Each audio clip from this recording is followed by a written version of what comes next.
Hey, what's up guys? Austin back with another rowing video, and today I'm sitting on a water rower, something that has been requested for a very long time. And so what I want to do in this video is just show you some pros and cons to the water rower to help you make a good choice as far as you deciding what kind of rowing machine you want for yourself. So we're not going to dilly-dally around, we're just going to get right into it. So let's talk about some of the great things about the water rower. To start, there is nothing that beats the smooth, flowy whoosh sensation of actually rowing with a water rower. Because the resistance is actually created with water in the water tank itself, as you take the rowing strokes, it's a very calming, very smooth rowing feeling. Let's check it out. So if I'm rowing here, listen to this smoothness.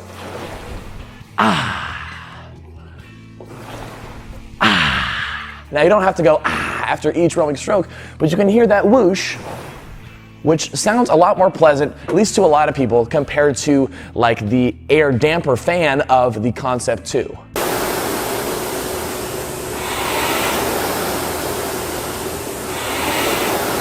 And because the water level in the tank, once you've filled it up, is at a constant sort of level, the resistance is very equal throughout the rowing stroke. Unlike a brand like the Matrix rower, which feels very heavy at the start because it uses magnets and then lightens up at the very end, the smoothness of the stroke from the water rower, you can feel the constant resistance from start to finish as far as the rowing stroke goes. Now, another cool thing about the water rower is the simplistic monitor that it uses. And even though the monitor kind of looks like an old school like alarm clock from the 90s, there's actually a lot of cool settings on the monitor that you can't find on other rowing machines. WaterRower is actually the first rowing machine that I've seen that has units for not only split per 500 meters or watts, but also allows you to change your speed into meters per second, or split per 2,000 meters, or even miles per hour. And with those different intensity unit changes, you can also change the actual distance that displays. It doesn't have to be just meters, it can be changed to kilometers, or even miles, or even just the number of strokes that you take. And my personal favorite of the settings being the miles per hour setting,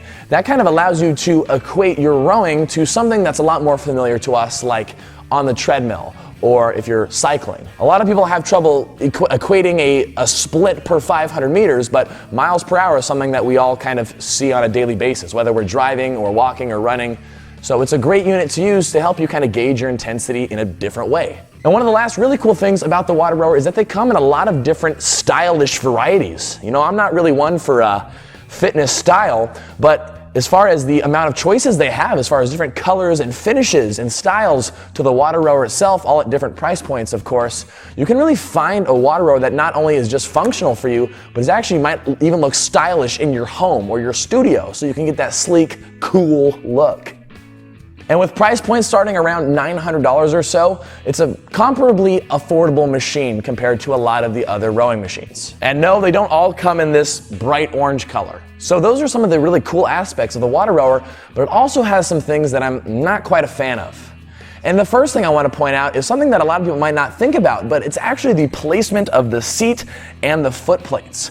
With water rower, the actual placement of the foot plates relative to the seat is actually quite higher up compared to that of a Concept 2. If I sit here, compress on a water rower, my legs are sitting a lot higher, a lot closer to my face than it would on a Concept 2, which has the foot plates a little bit lower. And even if you adjust the foot plate hole adjustments here, you still feel like you're sitting with your legs a little bit more in front of you. And what that requires is that it requires that you use your hamstrings a lot more to almost pull yourself up as you come to the front end. So the water rower actually causes quite a bit more of a burn in the underside of your legs compared to sort of the traditional Concept 2 or Matrix rowers. But also I've noticed with people that have really long legs, I know I'm 6'8", but I don't actually have super long legs relative to my torso, but I've seen some people with some really long legs that literally have their knees almost at their chin because of how they have to row, because of how the foot plates and the seat are situated. So I'm not a huge fan of that. I wish it was just brought down a little bit lower. Not only that, but the water rower also requires quite a bit of assembly when you first get it, and the whole idea of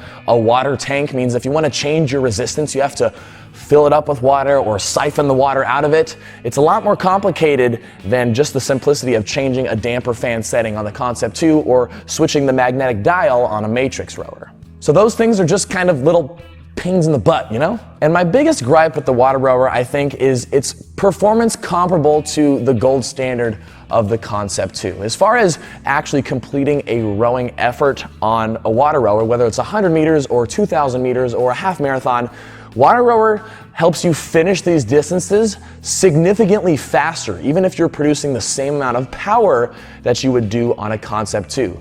So for instance, I might finish a 2,000 meter row on a WaterRower in about 5 minutes and 30 seconds, whereas on a Concept 2, that would be more comparable to about a 6 minute, 15 second 2,000 meters. So WaterRowers are just faster, but because the gold standard is the Concept 2, they're basically not very reliable, or kind of not considered as a serious result when you compare it to the Concept 2.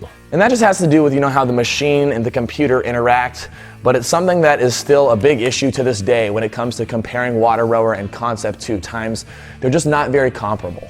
But with the issues that I have with the WaterRower, I still think it's not a bad option as far as a machine goes, especially if you're looking for, again, that stylish look with a machine that's just not very loud. Actually makes a nice soothing sound that you could probably even watch a movie to if you were rowing in your house or something. So these are sort of the pros and cons that I've found with the WaterRower, and I hope that these can help you sort of make a decision, or help you make your decision as far as what type of rowing machine that you want to get for yourself based off of your goals and based off of really what you care about. In the end, the rowing stroke is just the rowing stroke, so there's a lot of factors that play into this, but I hope this could help you out a little bit.